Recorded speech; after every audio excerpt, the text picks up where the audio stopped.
Our protagonist had an exceptional talent with a sword. There was nothing he couldn't learn, and nothing could escape his blade. He worked so hard that he often had blood stains on his palms. After dropping out of high school, he spent 20 years honing his skills with a knife, becoming the best swordsman in the country. The waiter shouted that table 3 Zamakase Corsa was ready in the busy restaurant. The waiters heard an alarm inside the kitchen, momentarily pausing their work. Meanwhile, our protagonist was inside the kitchen, wearing ear pads, focused on cutting a fish. One of the waiters excused himself and approached him, saying the phone alarm had been going off. Our protagonist realized he'd set it to vibrate.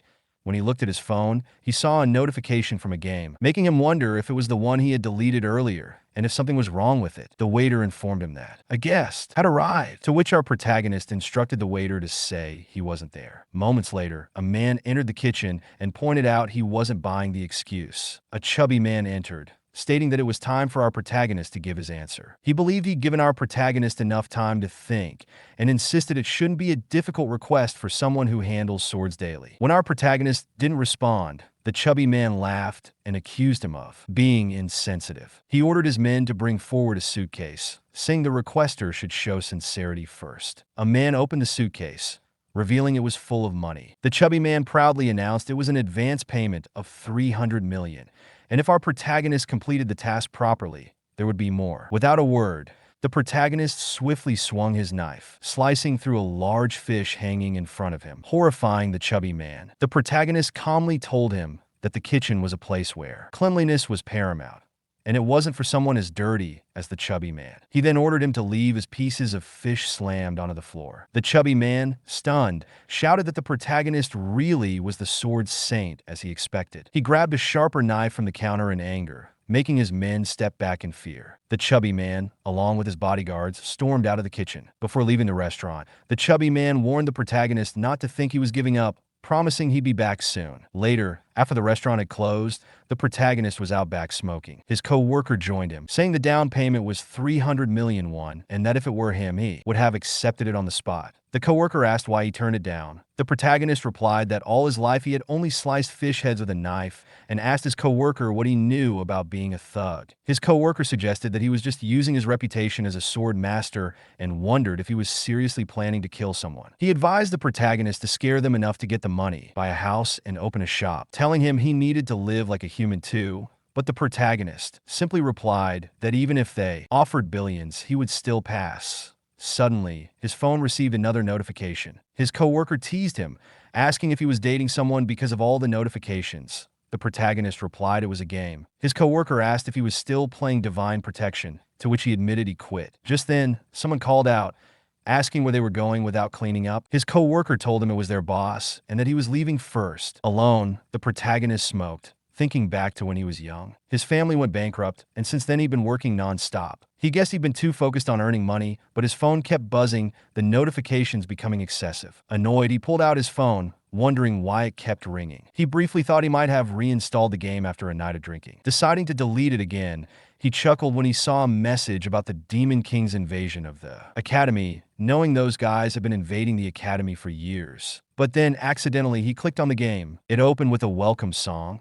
and the game prompted him to touch the screen to enter. Nostalgic. He noted that the soundtrack was still the same, and the female characters were still as beautiful as ever. Suddenly, the screen became corrupted. Was it lag? Before he could react, a bright, powerful light shot out of the phone, sucking him in. Moments later, his coworker came out of the restaurant looking for him. The coworker saw the protagonist's phone lying on the ground and wondered where he had gone. Puzzled that he left his phone behind, the boss yelled from inside, asking where the chef was. The co-worker, unaware of what had happened, joked that it seemed like the chef went to the bathroom, not knowing he had been sucked into the game.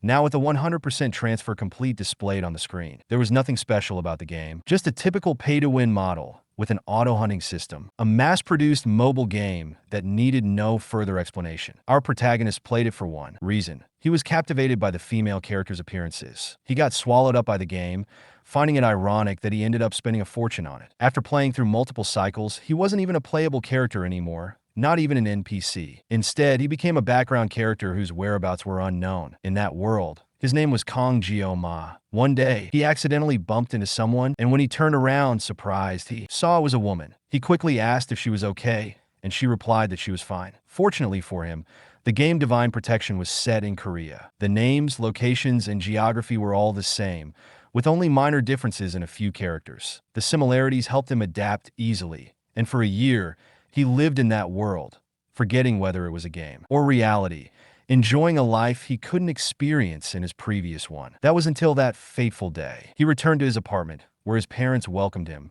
calling him their pride, the great sword master, and showed him an acceptance letter to a prestigious academy. He asked his parents if they could put it away, but they insisted, saying no matter how many times they saw it, they were proud of how well they had raised him. His mother then asked if he had packed everything, to which he replied that he'd finish soon. His mother excitedly told him to go ahead. That day, his modest dream of living a normal life shattered into pieces. He sighed in his room, knowing the day was almost here. He had asked countless times if he could avoid it, but nothing changed. Tired, he began packing his things, thinking about how happy everyone was. He couldn't refuse looking at their family photo.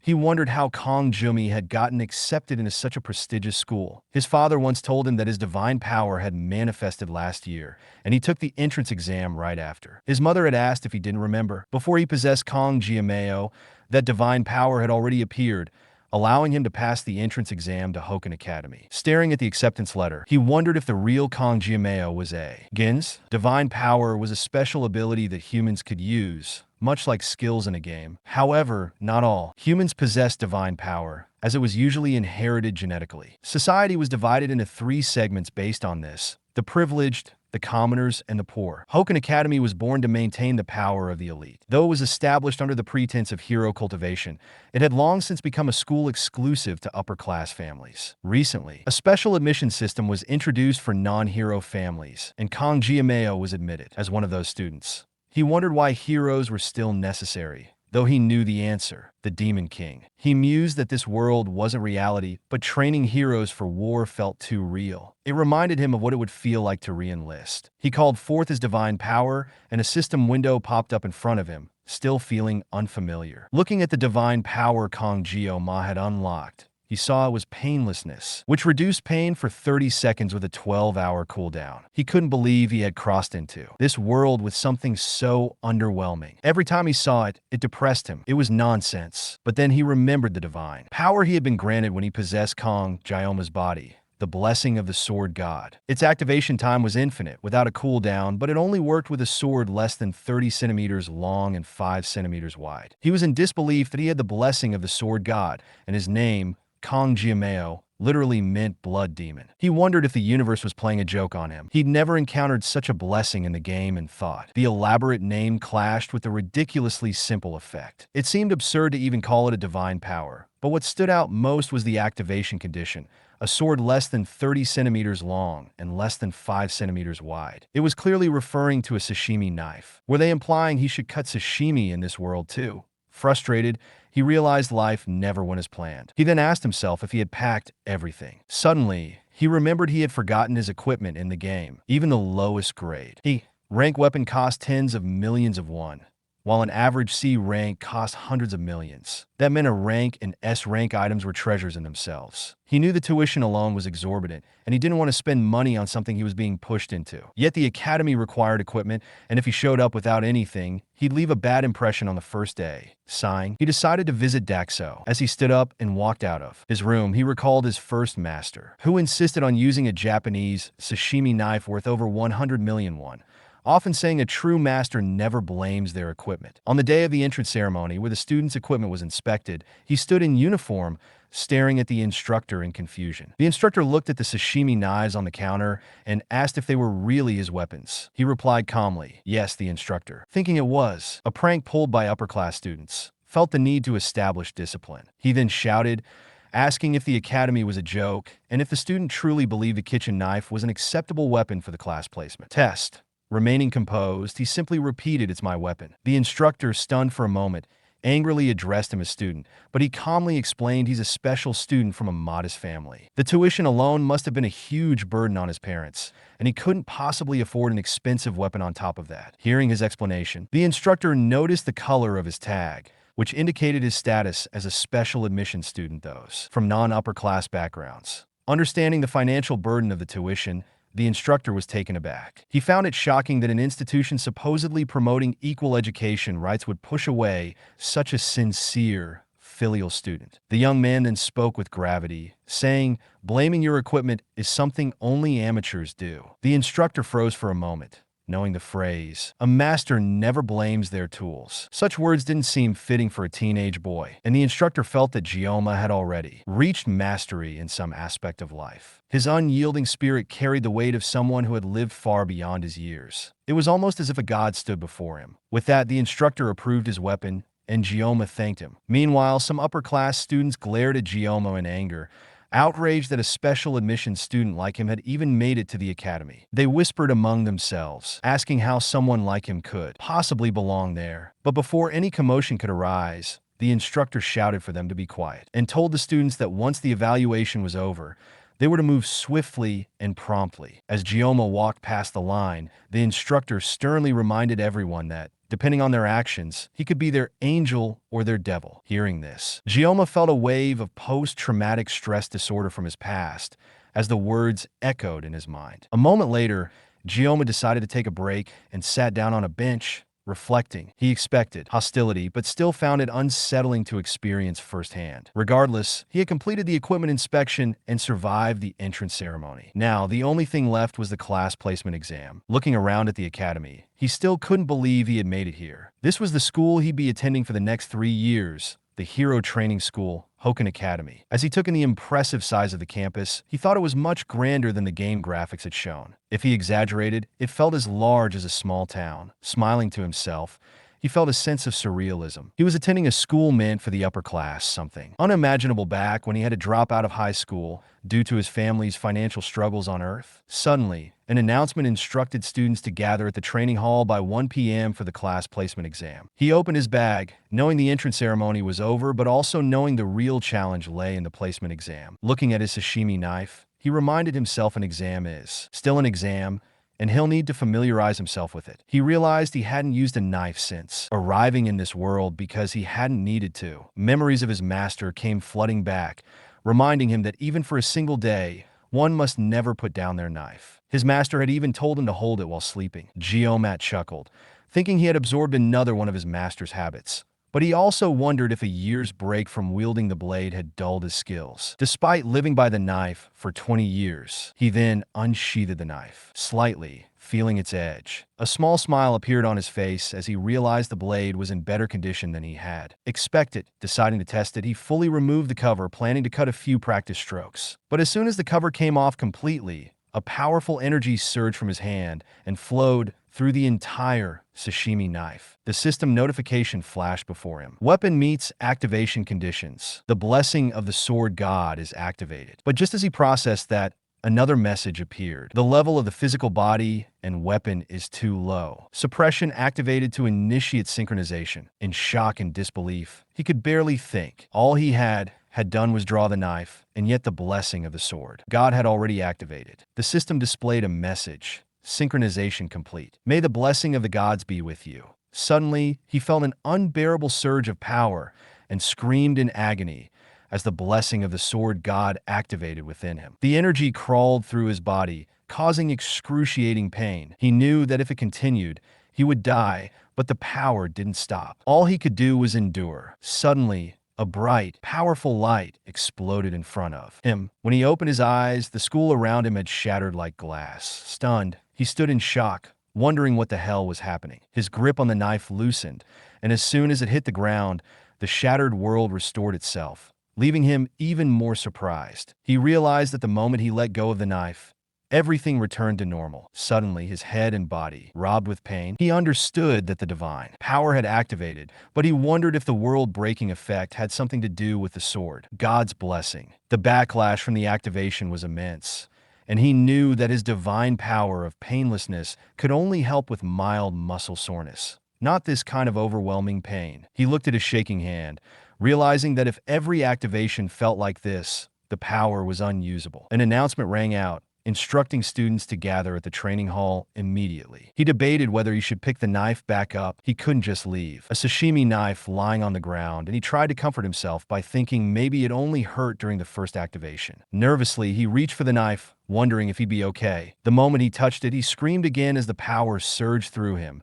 and in agony, he shouted, "What the fuck is this?" Meanwhile, in the training hall, all students were gathering in. The professors were mingling, laughing, and discussing how much they had spent on their children's admission. One of the professors noticed a figure and commented to another, "Look, Klinge has made quite the journey." The 7-star hero, Siegfried von Nibelung, was standing nearby. The others greeted him, recognizing him as a descendant of Aaron Nibelung and the direct disciple of the founding hero Valor Joquin. Siegfried, however, remained silent, staring at them, which made the professors feel awkward as they returned to their seats. Siegfried sighed and glanced beside him as someone approached. The 7-star hero sage, Media Poison. She greeted him, saying it had been a while, and asked if it had really been half a century. He replied that he could see she still hadn't started dressing like an academy director, and joked that turning 70 hadn't changed her much. She teased back, saying every woman wants to remain beautiful until they die, and offered to make him look 10 years younger with her blessing. He dismissed her offer, remarking that despite her upcoming 70th birthday, she still hadn't grown up and humans should value their inner nature. Playfully, she called him an old fart and pointed out how he hadn't changed in 50 years, which annoyed him, prompting him to call her an old hack. Smiling, she teased that he had changed a lot if he was willing to attend events like these, and he grumbled that he used to hate even breathing the same air as the egoistic bastards present. She guessed his granddaughter must be quite pretty to have made him a tent. Siegfried stayed quiet and mentioned that it looked like things were about to start. Meanwhile, in the center of the training hall, students were chatting and introducing themselves. Geomas stood silently, observing them. He wondered if he was the only one with black hair, and if he was the only special admission student among the nobles. He remembered the students from the equipment inspection, how they had glared at him with disdain. The memory made him feel lowly and out of place. Suddenly, everyone's attention shifted to someone entering the hall. A bright, radiant presence moved through the crowd, and Gioma's eyes widened in shock as he saw who it was. Every man she passed seemed entranced by her, but Gioma knew. Beta, Chevas Abel von Nibelung, the granddaughter of the Sword Emperor and the main heroine of the game, the very reason he had spent a fortune on it. Subspace, created by the ancestral hero Baylor Joaquin, was a dimension formed alongside the establishment of the Academy. It was a reality separate from their own, where the rules of the Real world did not apply. Even murder was overlooked. Siegfried asked Media if the theme for the event was a subspace battle royale. She confirmed, explaining that subspace battles were a tradition at their school. However, this year they were trying something different with a battle royale format where participants would be split into groups of 10. Siegfried remarked that it meant it was a survival game. Media responded that there were no restrictions on equipment, to which Siegfried commented that it would just be a free-for-all for the privileged types with access to better gear. Media quickly told him not to bring it up, explaining that she had compromised as much as she could. She also added that, whether he liked it or not, the Academy was mostly funded by nobility, and she had gone through a lot of trouble just to introduce the new system. Gioma's attention shifted to Abel, noticing how unervingly beautiful she was. He thought of her as a character out of a 2D game,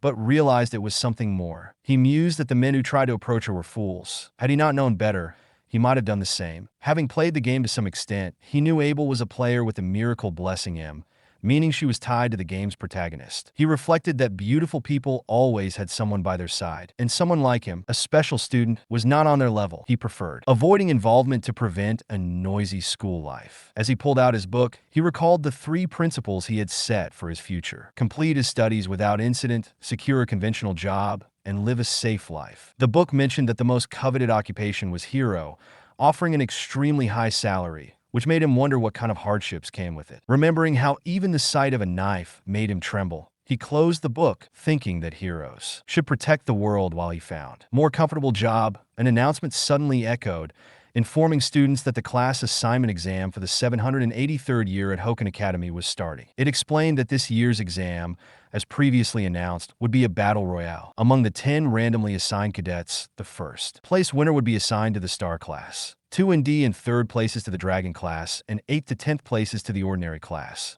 The class assignments would be based on these results. Scores would be automatically assigned, and there was no time limit. Geoman noticed it was just like the game, and his goal was to secure a spot in the ordinary class, so he planned to finish quickly. The subspace generation device activated, consuming everyone as they entered the subspace. The exam began with the system wishing them the blessings of the heroes. Geoman resolved to avoid using his knife if possible. A short while later, students were being evaluated by the system as they exited subspace, securing their class rankings. Meanwhile, others were still fighting inside. Media told Siegfried that because of his granddaughter's bloodline from Changxiang and Jilgang, her results would be significant. Siegfried simply asked why she was bringing it up now. Media pointed out an impressive time of 7 minutes and 14 seconds achieved with a C-rank weapon. Siegfried noted that Abel sought a fair assessment. Media responded that Abel, although a stickler for fairness, still ranked among the top 10 in the Academy's history. Siegfried proudly stated that this was only natural given the bloodline of Nibelung,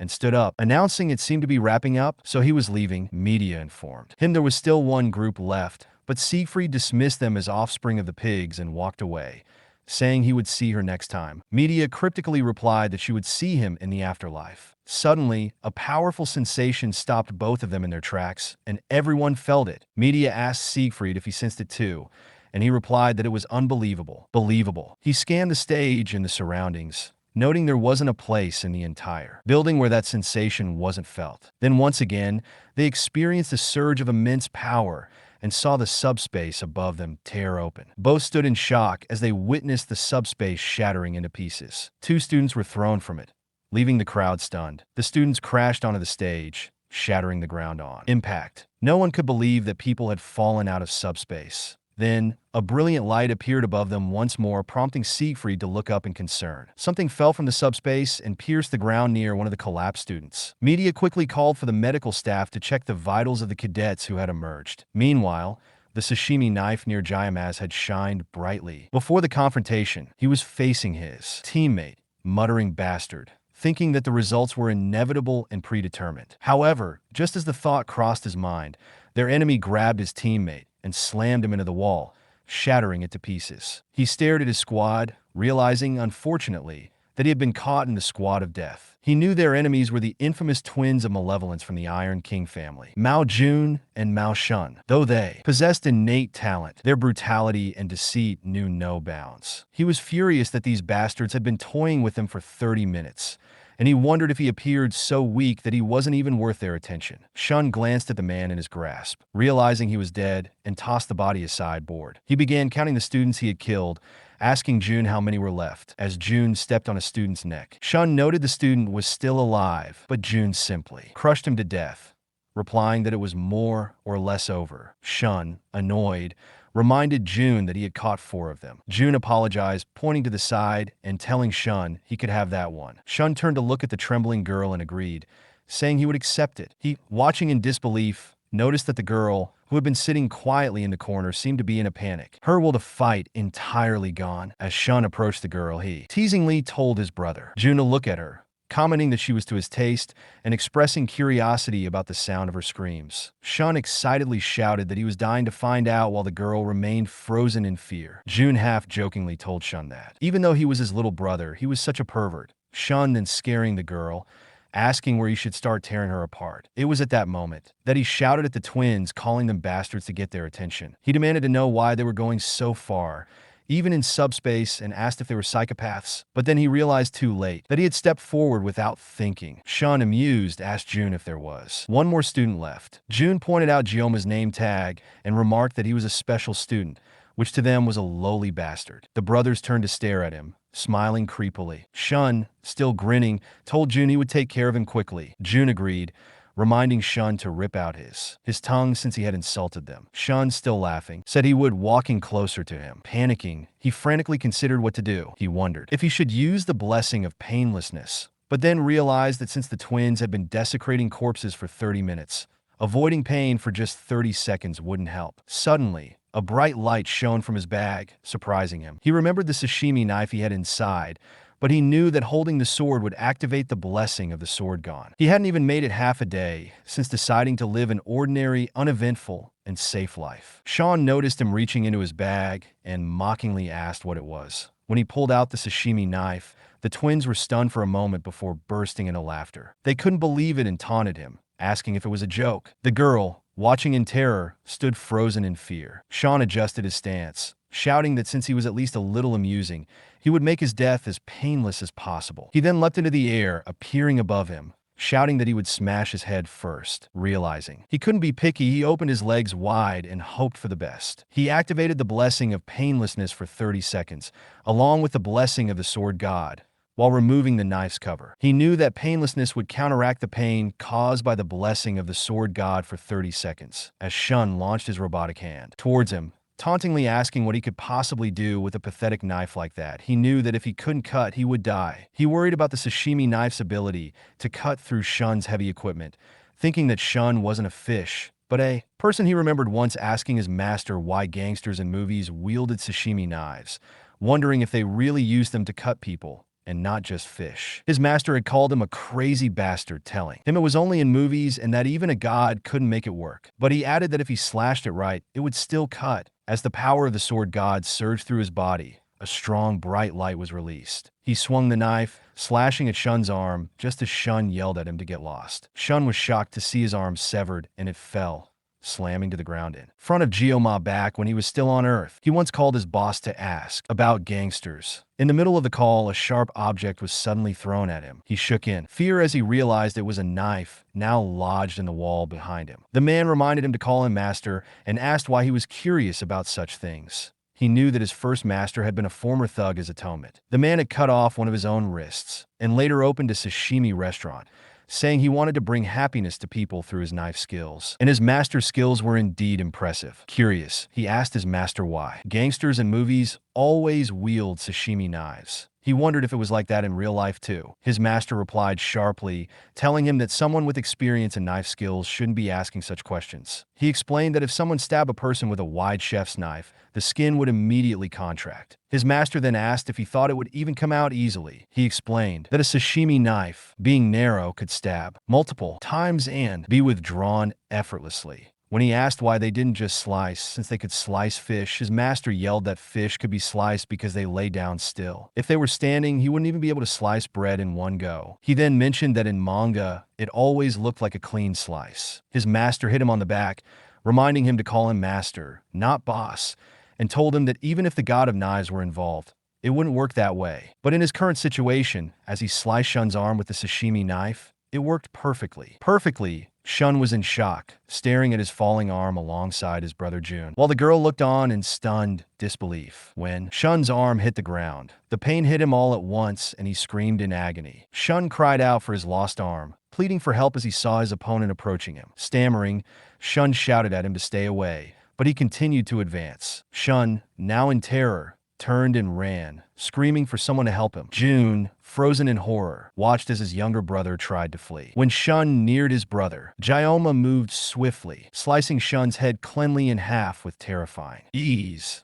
Jun, paralyzed by the sight, stared in disbelief at his brother's severed head. He screamed out Shun's name, filled with both rage and sorrow. Meanwhile, Geoma stood silently, and the girl continued to watch, wide-eyed and shocked. Jun reminded himself that this was subspace and that Shun wasn't really dead. He tried to calm down, thinking that his brother's death didn't matter here. But as he stared at Shun's lifeless body, he noticed something odd. His opponent seemed like someone who had just used a knife on a person for the first time. He also noticed the man's ragged breath and trembling, wondering if the events were just a coincidence. Regardless, Jun realized he needed to watch out for that knife. Grabbing Shun's hand equipment, Jun thought his brother's downfall had been due to carelessness. He put the equipment on his own arm and shouted that the weapons were at their best when used with both hands. Jun then activated the blessing of resolution, which amplified his defense, the blessing of intervention, which increased his jump power by 200%, and the blessing of spirit, which significantly boosted the power of his punches. Confidently,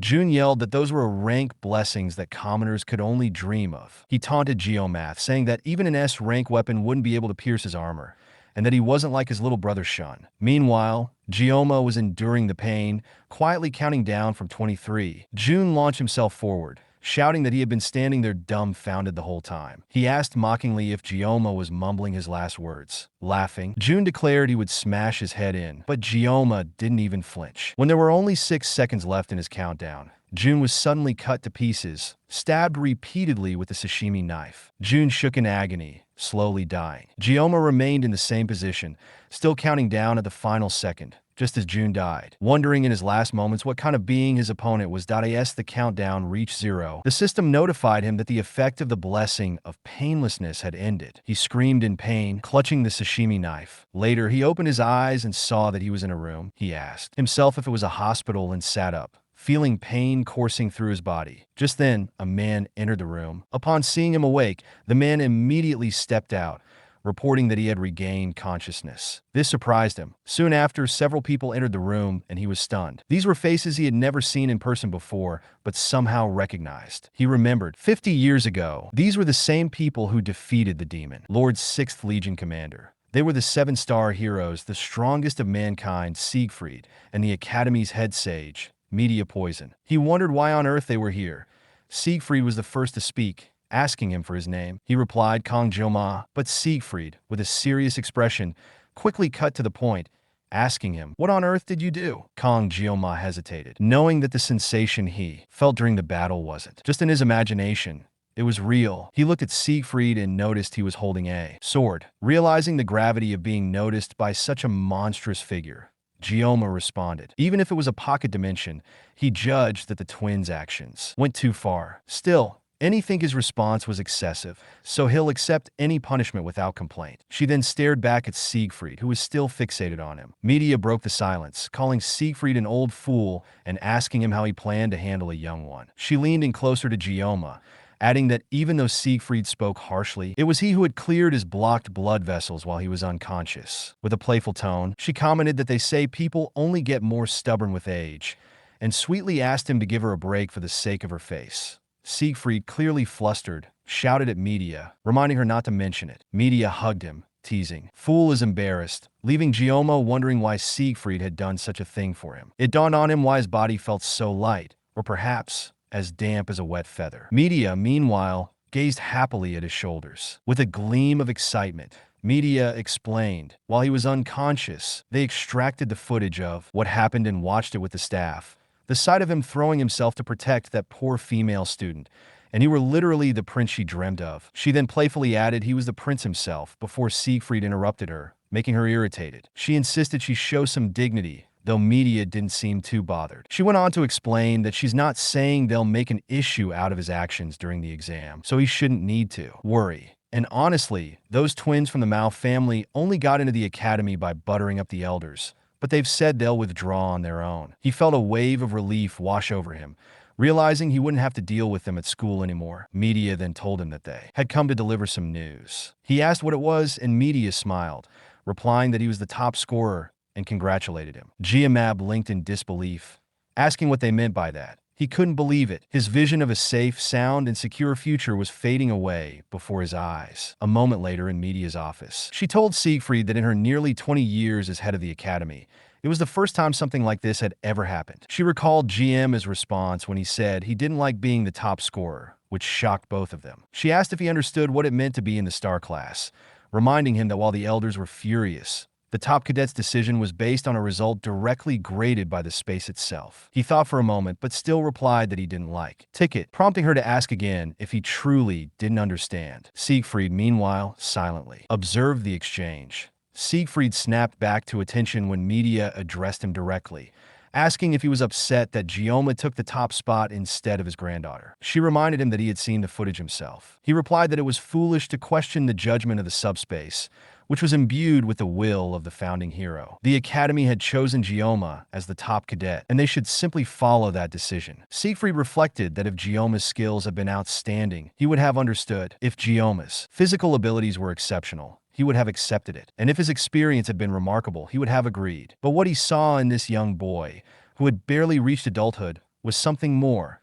His movements embodied a concept, a swordsmanship that Siegfried had pursued his entire life. A level of mastery. Yet the unsettling feeling he had when he unblocked Gioma's meridians lingered. Gioma's body, soft and unconditioned as though it had never undergone training, seemed to contain something that shouldn't have been there. Siegfried sighed, realizing that even at his age, he couldn't believe he still had such a competitive spirit, especially toward a boy the same age as his granddaughter.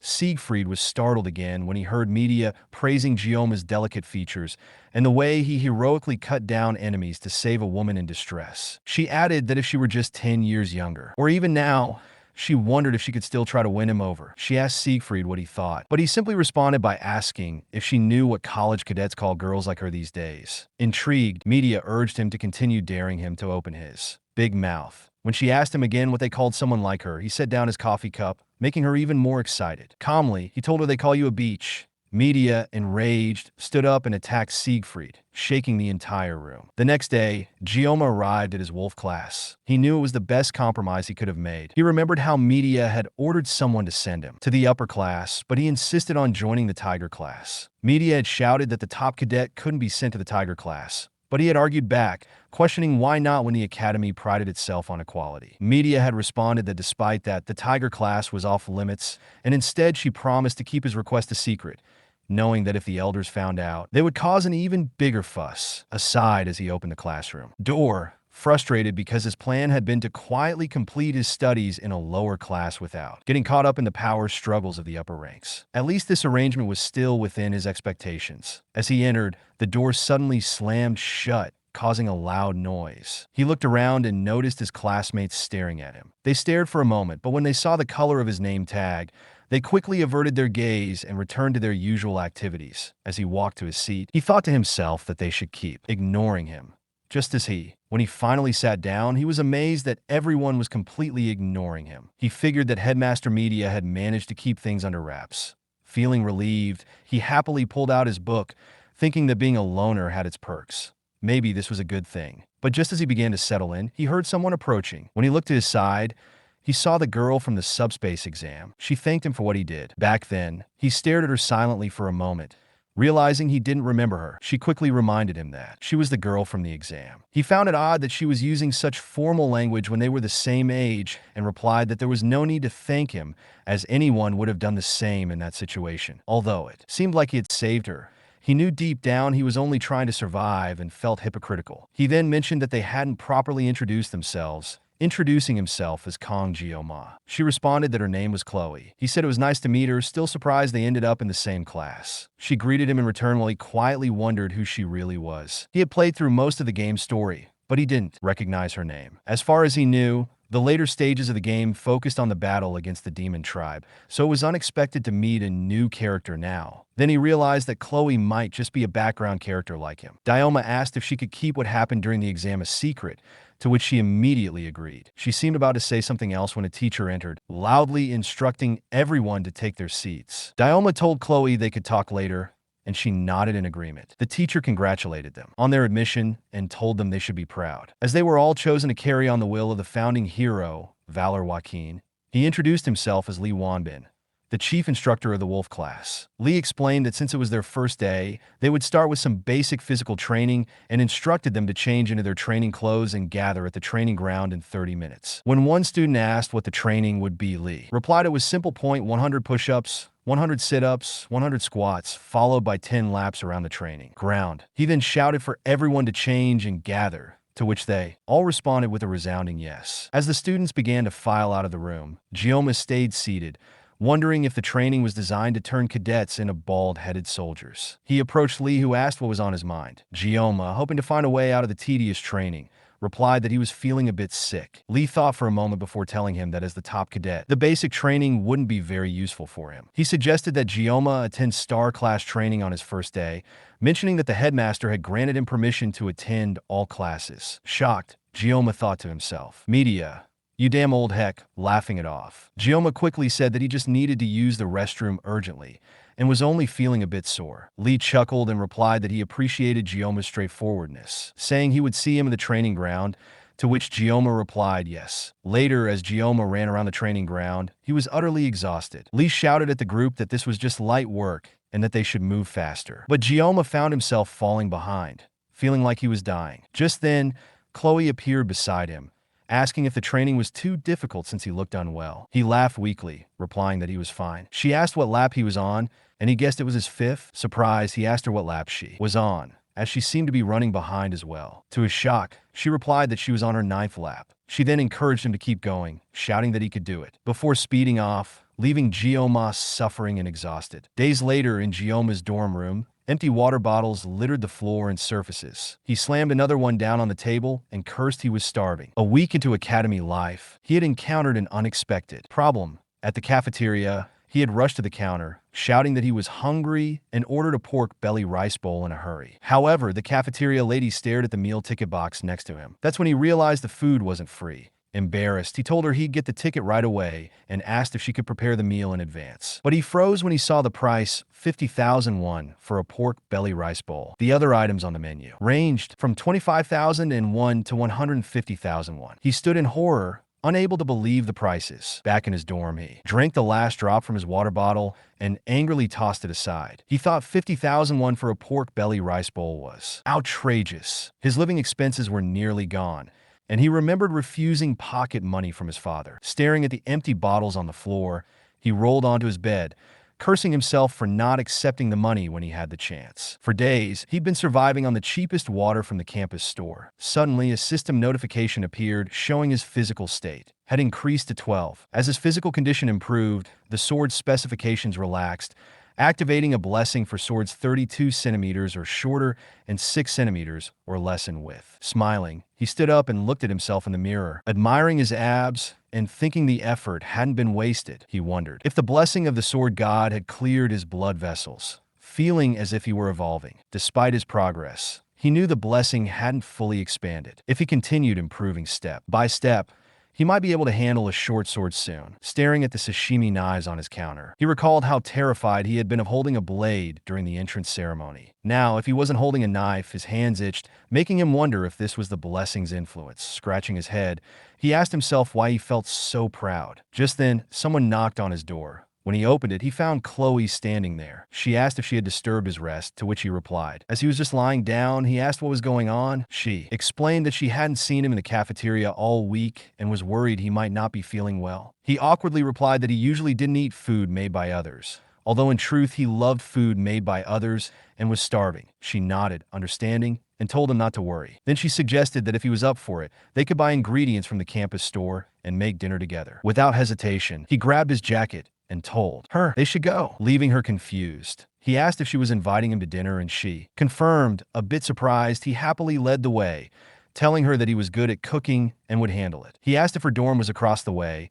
to which she replied yes, still chasing after him as he walked with excitement. Later in Chloe's dorm, she exclaimed how delicious the food was. Gioma smiled and said he was glad she liked it. She complimented him on how quickly and skillfully he had prepared the meal, admitting she had only ever boiled fish and never thought she'd get to taste cooking like that. He quietly stared at the empty plates, pleased. Earlier, he had asked if he could check her fridge, and she had agreed. When he opened it, he noticed it was full of fish. She explained she was from a seaside area, which made sense to him. He smiled, realizing he was itching to cook again. Deciding to treat himself, he thought about slicing some sashimi, but hesitated due to the sword god's blessing. Eyeing the kitchen knives on the counter, he asked if she had a longer knife. Chloe was confused, but when he explained that his weapon was similar to those kinds of swords, she understood. She handed him a knife and asked if it would work, but he decided to stick with the kitchen knife. Grabbing the knife, he decided to finish in 30 seconds. Activating the blessing of painlessness, he focused on the sashimi,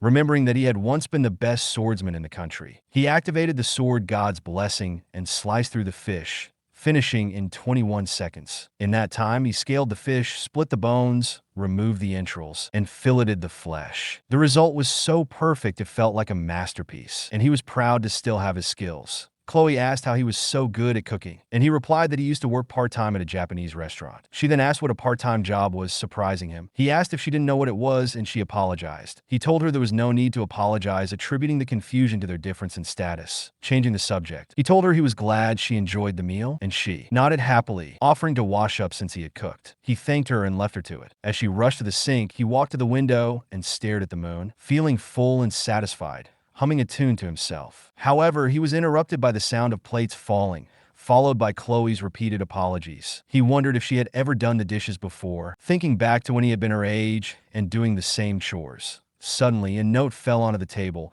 flipping open when it landed. Surprised, he realized it was Chloe's diary. The round handwriting and cute stickers made him think she was just like any other girl her age. He intended to put it back, but the air flipped it open, revealing an entry. He read that the person who saved her during the exam turned out to be in her class, and his name was Geo. Mac. The entry said her heart raced whenever she saw him, and she didn't know how to approach him. He smiled, thinking it was cute, realizing that this was why she hadn't been able to talk to him before. Curious, he flipped through a few more pages. His eyes widened in shock when he saw a page written repeatedly. I love him. At that moment, a loud crash came from the sink. He turned to see Chloe standing there, terrified. She asked him in a trembling voice if he had seen her diary. Heroic families gain honor by slaying monsters, receiving society's admiration, and solidifying their positions. Yet within these stagnant institutions, vested interests often exploit the weak under the guise of authority. When public authorities fail to condemn such exploitation, one heroic family steps into the shadows,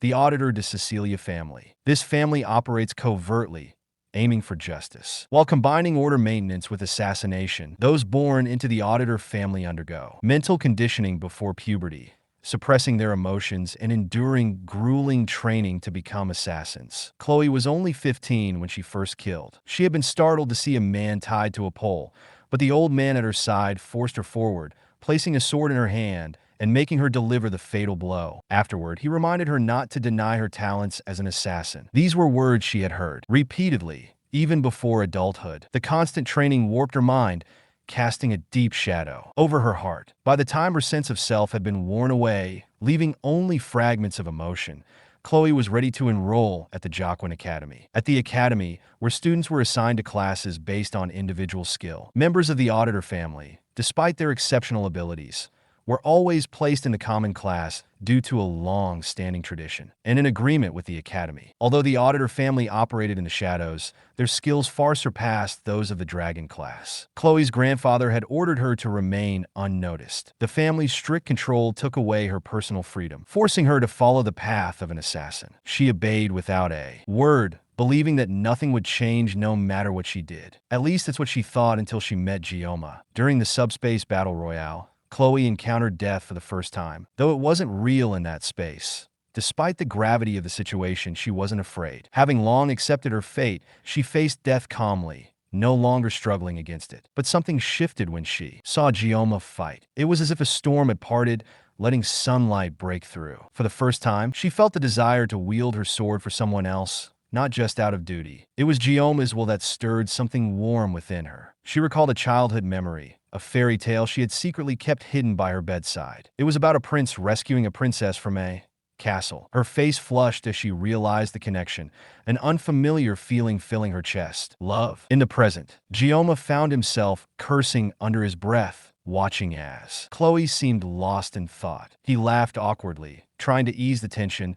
but her silence and unblinking stare only made him feel more uncomfortable. He realized something had gone wrong, wondering if it had been when he first saw her vulnerability or when he foolishly joined her for dinner. Trying to salvage the situation, Gioma made a polite comment about the evening, hoping to lighten the mood, but she remained fixated on him. He thanked her for the dinner, preparing to leave, but her gaze lingered on him, and she asked if he had seen it. Confused, Gioma asked what she meant. Chloe removed her gloves, and her attention shifted to the diary on the table. Realization hit him. She was referring to her diary. He attempted to downplay the situation, suggesting that she must have worked hard on her studies, but she corrected him, making it clear she was talking about her personal diary. He felt a surge of unease. How had she known he had seen it? He wondered if she had somehow seen him reading it without him. Noticing, then something else struck him. Chloe was using formal language again, despite his earlier insistence that she didn't need to.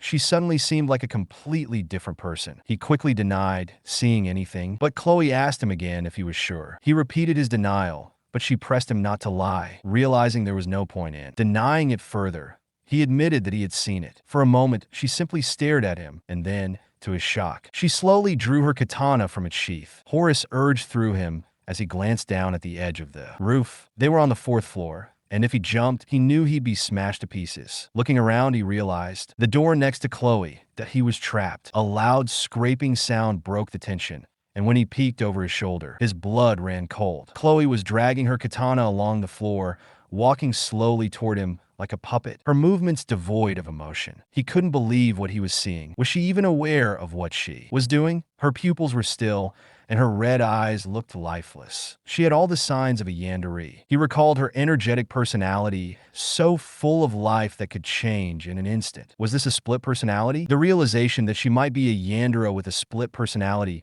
was terrifying enough, but the fact that he had triggered this shift by opening her diary made it worse. He knew the situation was dangerous. She would likely chase him until she succeeded in killing him, so he had to find a way to escape and ensure his survival. He could sense that Chloe's killing intent was even stronger than the Mao brothers, making him curse under his breath. Academy life was turning out to be far more dangerous than he'd expected. He needed to get out of this situation first. Thoughts raced, and then he remembered that he still had 9 seconds left on his painless blessing. However, his sashimi knife was back in his room, and the knife he had used earlier was too far away. If he tried to reach for it, he was certain he'd lose an arm or worse. Suddenly, Chloe raised her katana, and in a panic, he stepped back, hitting the table behind him. His eyes fell on a small cutter lying there. She leaped at him, swinging her katana with deadly precision. Desperate, he grabbed the cutter, knowing full well that talking his way out of this was unlikely to work. As he prepared to defend himself, a system notification appeared, showing that his mental state had risen. Along with this, his ingenuity increased, and words and actions became temporarily imbued with an aura of intimidation. The restraining power adjusted to fit him, and the divine protection of the sword god was activated. As they met in the middle, he tried a different approach, commenting on her hair, saying it was slightly too long and that he would trim it a bit. In that moment, they both released their slashes simultaneously. Later, Chloe woke up in her bed, searching for Gioma. Looking around her room, she remembered him standing by the window while she was doing the dishes. She had been sneaking glances at him. Panic set in when she suddenly recalled her katana, but seeing it resting safely next to her study table, she sighed in relief. She often lost consciousness when handling the katana, a side effect of her condition. Her thoughts drifted to the old man, who had always praised her for her talent as an assassin, telling her not to worry after each kill and reminding her to never deny her abilities. Frustrated, she slammed her face into her pillow, calling herself a fool for fainting. Embarrassed, she thought about Gioma, wondering if she had said anything strange when she lost consciousness. Then, her eyes fell on the cutter lying on the floor. Confused, she held her hair up to her face and realized it had been cut shorter. Glancing at the trash bin, she saw the cut strands of hair and guessed that Gioma must have cleaned up before leaving. Blushing, she thought to herself how kind Gioma was and hurried to grab her diary, eager to write down her thoughts before she forgot. As she scribbled, her entry focused on how much she admired him. Meanwhile, Gioma was outside the dorm, struggling and vomiting by the side of the path. He was relieved to have survived the situation with Chloe, but knew he had pushed his blessing too far, going 5 seconds over the 9-second limit, which left him physically ill. He tried to suppress the nausea, but it was no use. He ended up throwing up everything he had eaten for dinner. Sitting on a nearby bench, he felt the hunger return, his entire meal now gone. As he stared at the moon, Gioma reflected on Chloe and her abilities. Normally, swordsmanship is about striking decisively to end a fight, but the way Chloe fought was different. Her blade relentlessly targeted vital points, almost as if it were designed for ambush tactics. He realized that had she ambushed him, his head would have been taken off without a doubt. Feeling threatened, he had instinctively aimed for her nape during their encounter. Thankfully, the cutter he wielded was short, so he only managed to cut her hair. He sighed, relieved that he had cleaned up the situation quickly and that there shouldn't be any further complications. Though he admitted to himself that finding stability, safety, and security in this world was proving far more difficult than he anticipated. He reflected on how much harder it was to simply lead an ordinary life. When he was first thrown into this strange, shameless game like world, he hadn't lacked ambition. For someone who had once reigned at the pinnacle with nothing more than a sashimi knife, giving up on the romantic idea of living as a man had been a tough choice, but he knew that everyone had their assigned role. He then thought about the game he was now living in. The blessing of miracles was the unique blessing of the game's protagonist, who Gioma had yet to encounter. Alongside it was the blessing of valor from Baylor Hoken. He remembered that these were the only two legendary blessings in the game, and their contents were intuitive. The protagonist wielded both the holy sword and the demon sword, Bamong. In contrast, Gioma could only use sashimi knives, a fact that made him wonder if any further explanation of his fate was even necessary. Slapping his face to refocus, Gioma reminded himself of his goal. Since entering the academy, the constant encounters with unrealistic characters and bizarre situations had distracted him from what he came to achieve. He realized that he had been sidetracked by various events and began to wonder if there was anyone ordinary in this world at all. Despite having a vague understanding of the key characters in the game, Geoman still felt his knowledge of this world was lacking. After all, it had only been a little over a week since he entered the academy. According to the game's story, the main character's blessing was due to activate soon. With the enrollment process almost complete,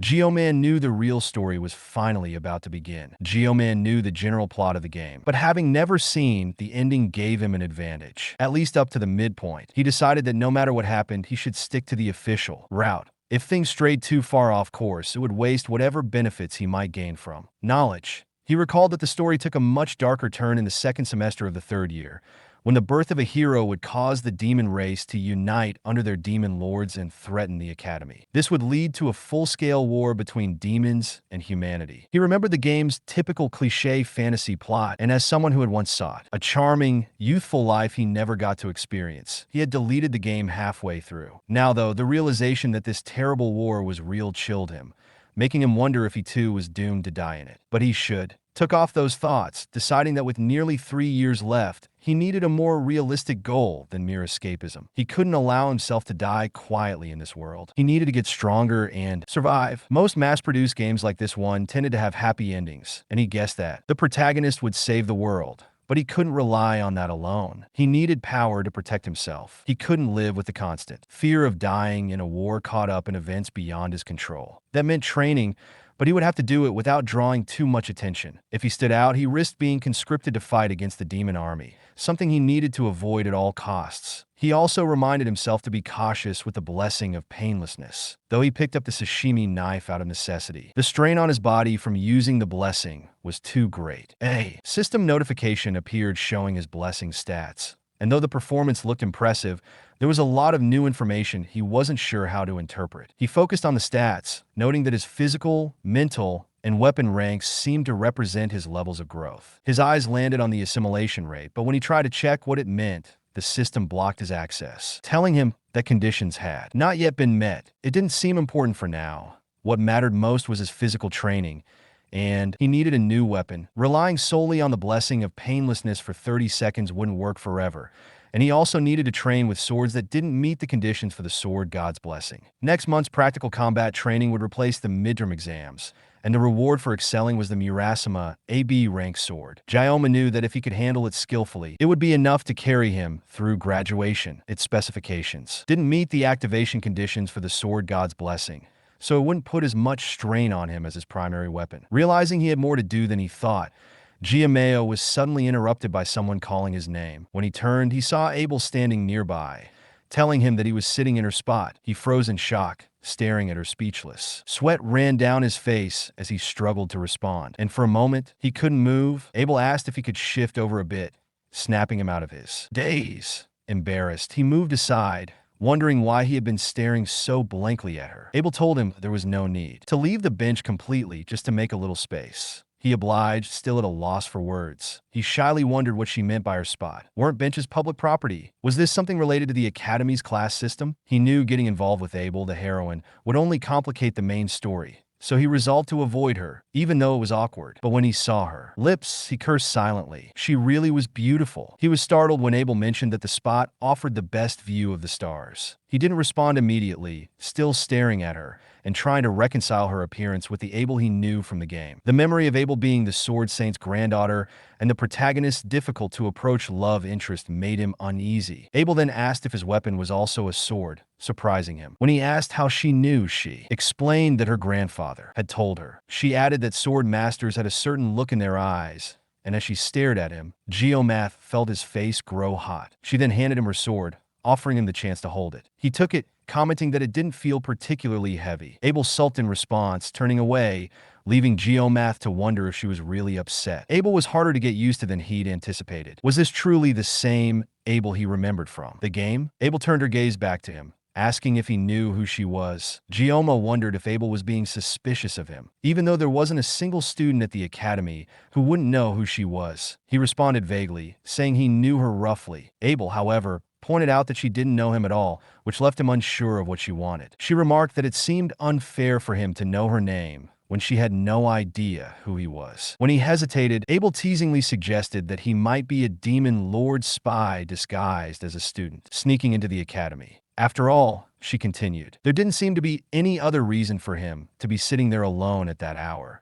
Her words left him wondering what she truly meant, but before he could ask, she raised her sword at him, leaving him in disbelief. He tried turning the question back on her, asking what she was doing, but Abel simply replied that she had been exercising and training. Pointing at him, she asked what kind of exercise he had been doing. Flustered, he said he was practicing breathing, which left her momentarily stunned and confused. As the conversation shifted, Gioma noticed wounds on her hands, and when Abel realized he was staring, she quickly hid them behind her back. Growing shy and falling silent for a moment, Gioma broke the silence, telling her that she was quite dedicated to her training, to which she agreed. She confessed that few people understood the pressure of inheriting the blood of Nibelung. She felt the need to always be perfect because, in her world, even the slightest flaw could lead to harsh criticism. Abel asked if he knew she wasn't the top student that year. She admitted that losing to someone for the first time in her life had been a humbling experience. However, she found it refreshing in a way. Still,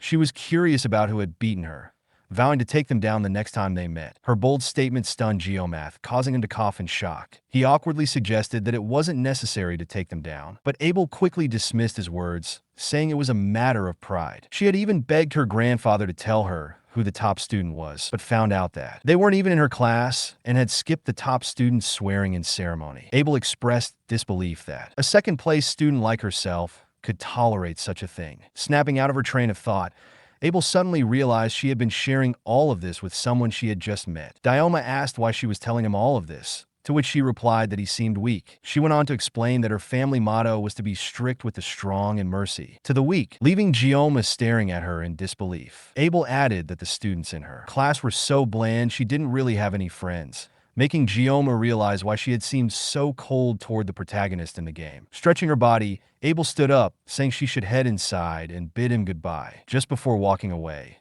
she turned and shouted, asking when he would tell her his name. He responded that he didn't want it, causing her to shout at him in frustration as she left. The next day, Geomath sat in class, reflecting on how his academy life had been flowing by smoothly and steadily. He kept a low profile, especially around Chloe, who had blended in well and even made friends. On the other hand, he avoided eye contact with her out of fear, still shaken by their last encounter. Occasionally, when their eyes did meet, Chloe's new friends would glare at him coldly. However, the disdainful looks didn't bother him much anymore. After all, he wasn't the only exceptional student in the Tiger class. There were simply too few of them, and for some reason there was a general reluctance among the exceptional students to stand out. I guess this reluctance stemmed from a kind of inferiority complex. Reflecting on his decision, he felt relieved that he hadn't chosen a higher class. This was the time when students in the Star and Dragon classes began forming factions and engaging in heavy political maneuvering, something that even made Gioma's head spin when he thought about it. Back when he played the game,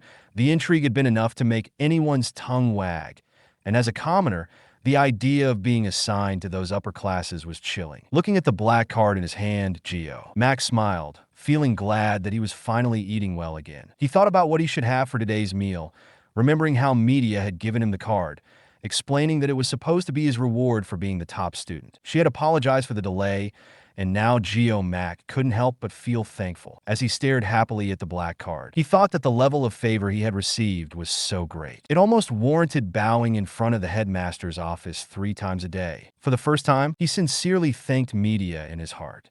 Mac questioned whether he was faithfully fulfilling his duties as a student. Reflecting on his actions so far, he felt confident that he hadn't done anything to disrupt the main scenario, which gave him a sense of accomplishment. With that in mind, he decided that if he could continue like this for the next 3 years, he might just reach the future he envisioned for himself. Well guys, that's the end of the video. If you like this video, comment part 2 in the comment section. Also subscribe to the channel, hit the bell, and like the video. Thank you for watching, and see you next time again.